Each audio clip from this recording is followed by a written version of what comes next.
Today we're going to continue working on the TRunner to get it ready to sell. We have to paint the passenger side frame rail still, along with a few other things. Let's get right into this.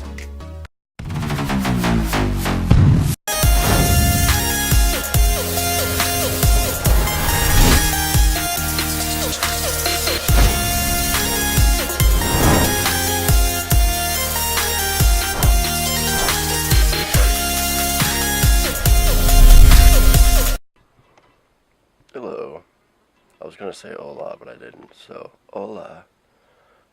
One thing nice about four-wheel drives is you can kind of hide underneath them in the shade, which is what I'm doing right now.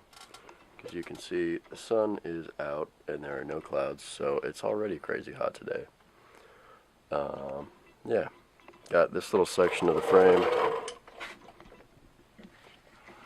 primered up because it was still kind of scratchy. And I think I'm going to sand it down one more time. The primer was pretty spackly. So sand that down, top coat it, that should be beautiful. Then I can do kind of the same thing on the other side. The other side has some runs from whoever painted it before. So I can sand those out, which is what I'm going to do right now. And then paint that side. So it'll all match and be pretty and not messed up. What else? Oh yeah, limit straps. Found the limit straps, gotta attach those.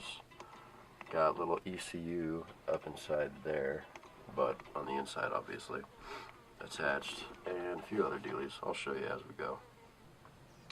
That's all sanded, the runs are down. Disregard that bump.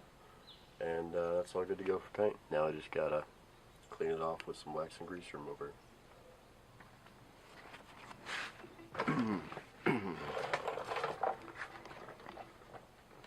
Alright, so it's 10 o'clock in the morning, and I just had to go and put sunblock on. You can probably see it's all shiny and oily and gross.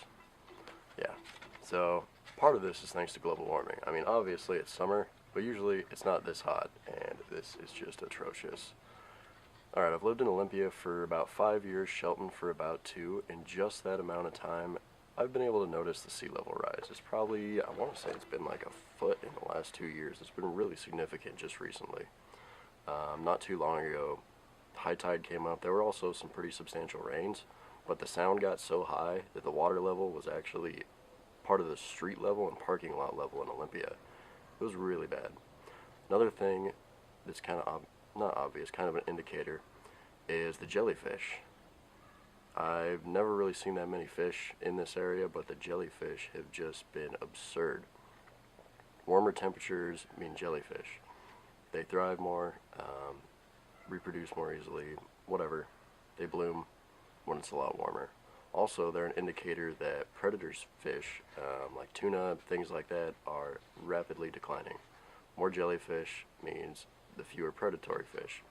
They're kind of in competition. They usually balance each other out, but it's getting out of control. Some things that you can do to combat global warming and this terrible heat that we're all feeling. This isn't even bad. Like right now in India, or at least recently in India, it was crazy hot. It was so bad that farmers and other people were committing suicide.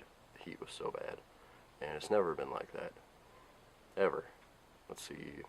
I want to say 5 of the 6 hottest years on record have been the last 5 years. It's absolutely terrible. It's a trend. There's so much data to back it up.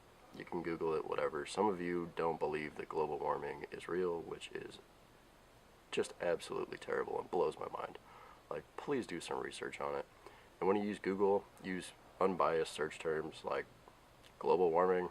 Don't use why doesn't global warming exist, because then you will find an article of why global warming doesn't exist.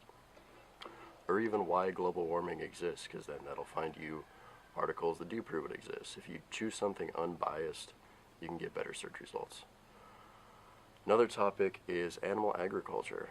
So, cars, this one, that one over there, planes, trains, ships, the entire transportation industry produces about 13% of the greenhouse gases worldwide.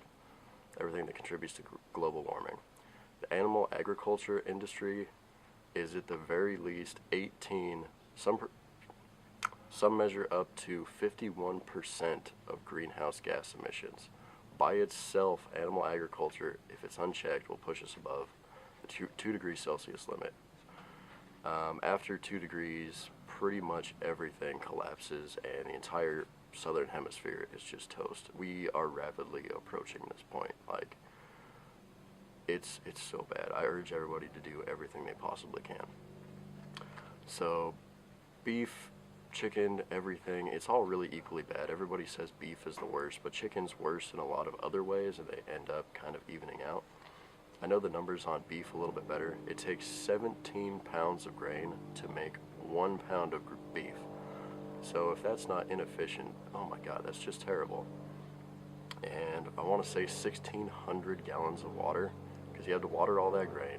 The cow drinks a lot of water. A dairy cow, on average, drinks about 200 gallons of water a day for milk. That is just atrocious.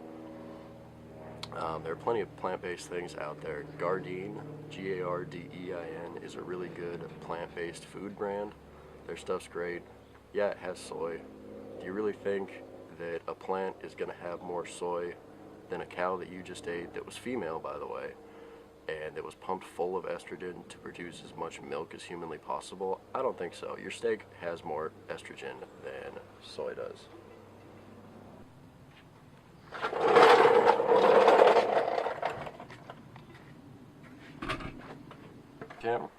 So the camera was freaking out and didn't want to work at all, but that just got painted. And the runs are gone.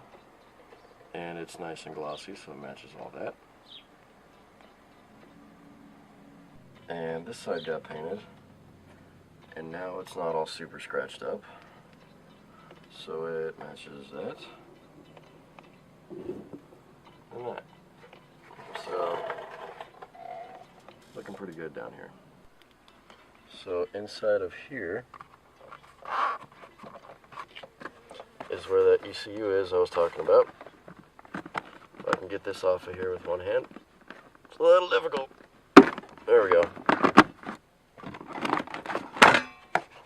Ding, there it is. So now I gotta undo this little strip so that little part you probably can't see. That little part can go under it.